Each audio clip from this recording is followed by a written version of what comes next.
نظر بد کی حقیقت اور اس کا علاج۔ سب سے پہلی بات تو یہ ہے کہ ہمارے دین نے جو ہمیں تعلیم دی ہے اس کی روشنی میں نظر لگ جاتی ہے، نظر کا لگنا برحق ہے۔ نبی صلی اللہ علیہ وسلم نے فرمایا العین حق، نظر لگنا حق ہے، برحق ہے، یعنی ایک ایسی حقیقت ہے جو ثابت شدہ ہے، یعنی نظر کے اثرات ہوتے ہیں اور اس میں کوئی شک کی بات نہیں یا اس کا انکار نہیں کیا جا سکتا۔ اور اس کی حقیقت یہ ہے کہ انسانی نظر کے اندر اللہ تعالیٰ نے ایک ایسی طاقت رکھ دی ہے کہ جو دوسرے پر جا کر اثر انداز ہوتی ہے اور اس سے بعض اوقات بیماری بھی لگ جاتی ہے۔ نظر بد کے بارے میں قرآن مجید سے جو بات ہمیں پتہ چلتی ہے وہ کچھ یوں ہے کہ یوسف علیہ السلام کے والد یعقوب علیہ السلام جو تھے، جب وہ اپنے سارے بیٹوں کو یوسف علیہ السلام کے پاس بھیج رہے تھے تو انہوں نے خاص طور پر انہیں ہدایت کی کہ سب ایک دروازے سے داخل نہ ہونا۔ سورۃ یوسف کی آیت نمبر 67 میں آتا ہے وَقَالَ يَا بَنِيَّ لَا تَدْخُلُوا مِن بَابٍ وَاحِدٍ وَادْخُلُوا مِنْ أَبْوَابٍ مُتَفَرِّقَةٍ وَمَا أُغْنِي عَنْكُم مِّنَ اللَّهِ مِن شَيْءٍ إِنِ الْحُكْمُ إِلَّا لِلَّهِ عَلَيْهِ تَوَكَّلْتُ وَعَلَيْهِ فَلْيَتَوَكَّلِ الْمُتَوَكِّلُونَ۔ یعقوب علیہ السلام نے کہا اے میرے بیٹو، ایک دروازے سے داخل نہ ہونا اور الگ الگ دروازوں سے داخل ہونا، اور میں تم سے اللہ کی طرف سے آنے والی کوئی چیز ہٹا نہیں سکتا، یعنی اگر تمہیں نظر لگ گئی تو میں تمہیں کچھ کام نہیں آ سکتا۔ حکم اللہ کے سوا کسی کا نہیں، اسی پر میں نے بھروسہ کیا اور اسی پر لازم ہے کہ بھروسہ کرنے والے بھروسہ کریں۔ تو چونکہ ان کے یہ 11 بیٹے تھے کہ جو سفر پر روانہ ہو رہے تھے اور سبھی جوان تھے، تو آپ خود سوچیں کہ کسی گھر سے 11 جوان بیٹے نکلے تو لازماً سب کی نگاہوں میں آئیں گے، کسی شہر میں داخل ہوں، شکلیں بھی ملتی جلتی ہوں اور صحت مند بھی ہوں، تو یہ دوسروں کے لیے ایک حیرت کی بات ہوتی ہے، تو جس سے انسان متاثر ہو سکتا ہے۔ نظر جو ہے اللہ کی تقدیر اور قضاء و قدر کے ساتھ کبھی کبھی قتل بھی کر دیتی ہے، کبھی بیمار کر دیتی ہے، کبھی دہشت زدہ کر دیتی ہے، کبھی کمزور کر دیتی ہے، کبھی کوئی چیز جلا دیتی ہے۔ تو ایسا کیسے ہوتا ہے؟ اصل میں انسان جب کسی کے اندر کوئی خوبی دیکھتا ہے تو اس کے اپنے اندر ایک جلن اور ایک کڑن اور ایک حسد کا جذبہ پیدا ہوتا ہے۔ تو یہ جو اندر کی جلن کڑن ہوتی ہے وہ نگاہوں سے دوسری طرف ٹرانسفر ہوتی ہے۔ جیسے کسی کے ساتھ محبت ہو تو وہ محبت بھی نگاہوں سے پتہ چلتی ہے، نفرت ہو تو وہ نفرت بھی۔ اسی طرح بچوں کو ڈراتے دھمکاتے ہیں تو بعض اوقات منہ سے کچھ نہیں بولتے، صرف آنکھیں دکھاتے ہیں، تو اس سے وہ بچے سمجھ جاتے ہیں، حالانکہ کیا آنکھ ہی ہے نا، کچھ کر تو نہیں رہی ہوتی، لیکن آنکھ کے اندر سے نکلنے والے جو اثرات ہوتے ہیں وہ دوسرے کے اوپر جا کر اثر کرتے ہیں۔ حدیث میں آتا ہے رسول اللہ صلی اللہ علیہ وسلم نے فرمایا اللہ کی قضاء و قدر کے بعد نظر بد ہی میری امت کے اکثر لوگوں کی موت کا سبب بنتی ہے، یعنی نظر لگتی ہے، بیمار ہوتے ہیں، مر جاتے ہیں، جانوروں کی موت کا باعث بھی بنتی ہے۔ رسول اللہ صلی اللہ علیہ وسلم نے فرمایا نظر بد آدمی کو قبر میں اور اونٹ کو ہانڈی میں پہنچا دیتی، یعنی اونٹ تڑپنے لگتا ہے اور اس کو پھر ذبح کر دیا جاتا ہے۔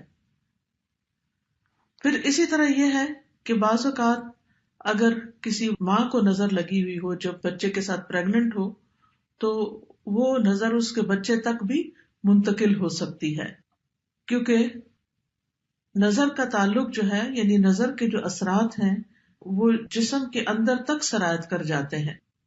ابن القیم کہتے ہیں کہ حسد نظر بد لگانے کا اصل ہے، یعنی سب سے بڑی وجہ جو ہے وہ حسد ہے۔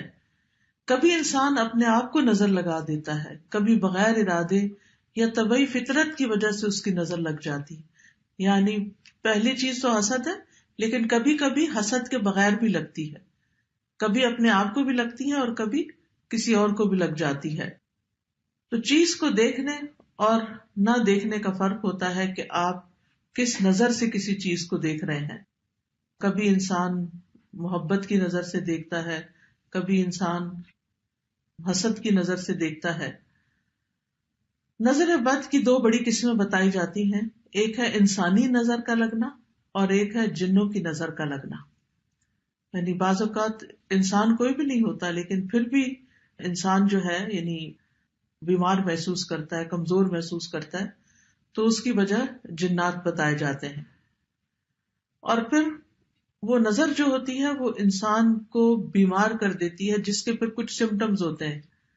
ام سلمہ رضی اللہ عنہا سے مروی ہے کہ نبی صلی اللہ علیہ وسلم نے ان کے گھر میں ایک لڑکی دیکھی جس کے چہرے پر کالے دھبے پڑ چکے تھے.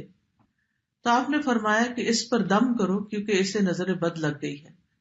یعنی اس سے انسان کے خون کے اندر ایسے کیمیکل چینجز واقع ہوتے ہیں کہ اسکن ڈیزیزز بھی ہو سکتی ہیں. اور آپ صلی اللہ علیہ وسلم نے یہاں صفعۃ کا لفظ فرمایا جس کا مطلب ہوتا ہے جن کی نظر. یعنی اس بچی کو کسی انسان کی نظر نہیں لگی تھی بلکہ جن کی نظر لگی تھی. اور جنوں کی نظر جو ہوتی ہے وہ انسانوں کی نظر سے زیادہ سخت ہوتی ہے. ابن باز کہتے ہیں کہ نظر کا لگنا برحق ہے جیسا کہ رسول اللہ صلی اللہ علیہ وسلم نے فرمایا، اور یہ انسانوں سے بھی لگتی ہے اور جنات سے بھی لگتی ہے.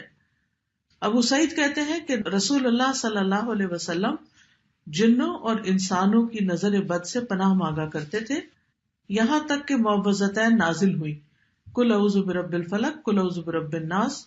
جب یہ نازل ہوئی تو آپ نے یہ پڑھنی شروع کر دی اور باقی چیزیں چھوڑ دی.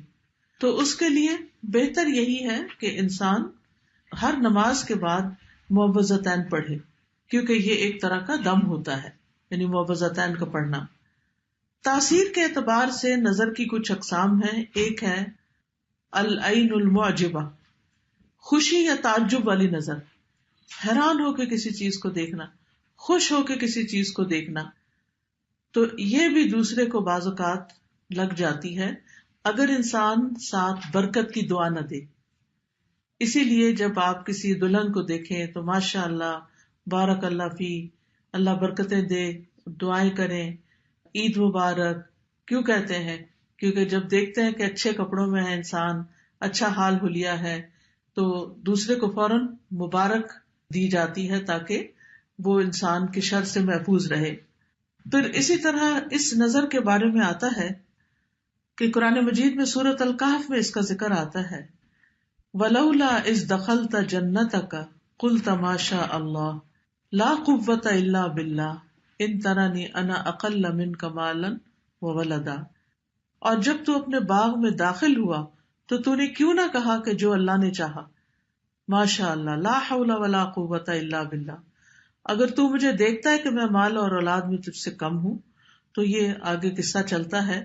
تو اس شخص کے باغ کو بھی نظر لگی تھی جس کی وجہ سے باغ سارا جل گیا تھا.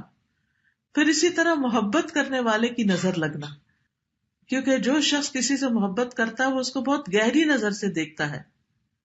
ابن حجر رحمت اللہ علیہ کہتے ہیں نظر کبھی خوشی اور تعجب کی صورت میں بھی لگ جاتی ہے، اگرچہ وہ حسد کے بغیر ہی ہو، اور اگرچہ وہ کسی محبت کرنے والے کی طرف سے ہو، اور اگرچہ وہ نیک آدمی کی طرف سے ہی ہو، یعنی نیک آدمی کی بھی لگ جاتی ہے. اور اگر کسی آدمی کو کوئی چیز اچھی لگے تو اس کو فوراً اس چیز کے لیے برکت کی دعا کرنی چاہیے جو اس کو اچھی لگی ہے، تو یہ اس کی طرف سے دم ہی ہو جائے گا. یعنی وہ دم بارک اللہ فیک کہنا جو ہے، اللہ کا نام لینا، ماشاء اللہ کہنا، یہ ایک طرح سے آپ دوسرے پہ دم کر رہے ہوتے ہیں، اور اس طرح دوسرا شخص شر سے محفوظ رہتا ہے. پھر ہے حسد کرنے والی نظر.